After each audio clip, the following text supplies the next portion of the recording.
जेजुरीला जात असताना आपल्याला मध्ये हा डॅम लागला आहे।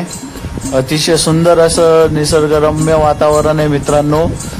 पूर्ण डॅम फुल भरलेला आहे, पूर्ण रस्त्याच्या काठापर्यंत पाणी आलेलं आहे।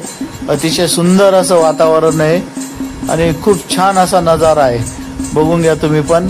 अतिशय सुंदर असा नजारा आहे आणि साइडनी रस्ता, एका साइडला पाणी एका साइडला रस्ता आहे। अतिशय सुंदर मस्त इथं थांबून मस्त टाइम स्पेंड करावा असं वाटतंय, पण आपल्याकडे टाइम लिमिटेशन असल्यामुळे आम्ही थांबू शकत नाहीये, कारण की आम्हाला जेजुरीचं दर्शन करून पुढे नाशिकला परतीच्या प्रवासाला जायचं आहे। त्याच्यामुळे आम्ही थांबू शकत नाही। टाइम राहिला असता तर आम्ही अवश्य इथं 1-2 तास तरी स्पेंड नक्कीच केले असते। चला फायनली आपण जेजुरी जवळ येऊन पोहोचलोय। समोर आपल्याला खंडेरायाची जेजुरी दिसून राहिले। खंडेराव महाराज की जय। हे बघा समोरच खंडेराव महाराजांचा गड दिसतोय आपल्याला।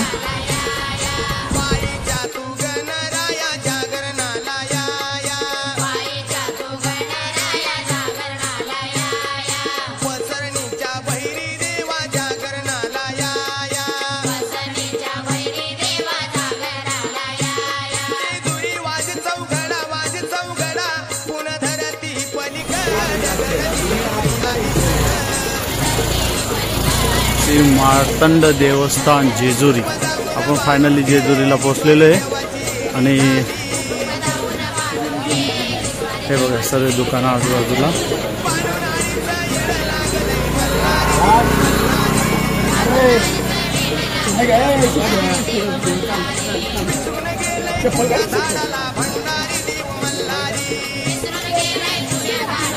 आपण जेजुरीगड हा चढण्यासाठी सुरू करतोय चढायला।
सर्वांनी दर्शन घेऊन घ्या खंडेराव महाराजांचं.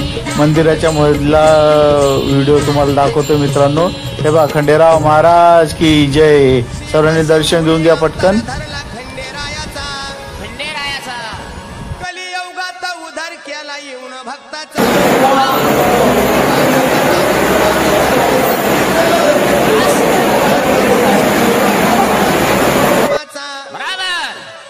खंडेरायाने अवतार घेतला येळूच्या बनात. वा येळकोट केली गर्जना ठेवा ध्यानात. शबास. घोड्यावरती स्वार झाले खर्ग हातात. खर्ग खंड हातात. त्या वेळेला लिंग भंडारी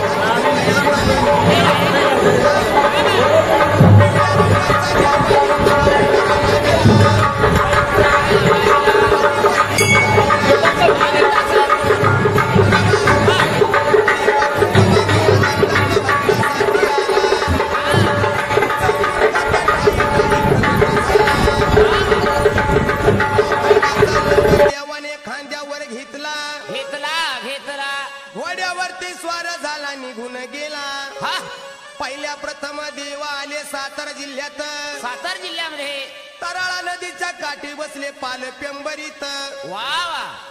मार्गशीर्ष मृग नक्षत्र पोशी पुनवेला. आदल्या दिवशी हळद लागली देवाच्या अंगाला.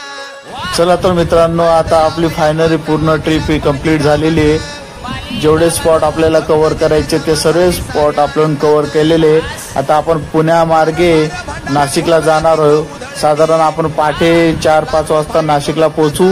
चला तर मग मी आता रस्ता दाखवून तुम्हाला काही बोर करत नाही. थँक्यू. तुम्हाला जर माझे व्हिडिओ आवडत असतील, लाईक करा, कमेंट्स करा, तर सबस्क्राईब करा. धन्यवाद.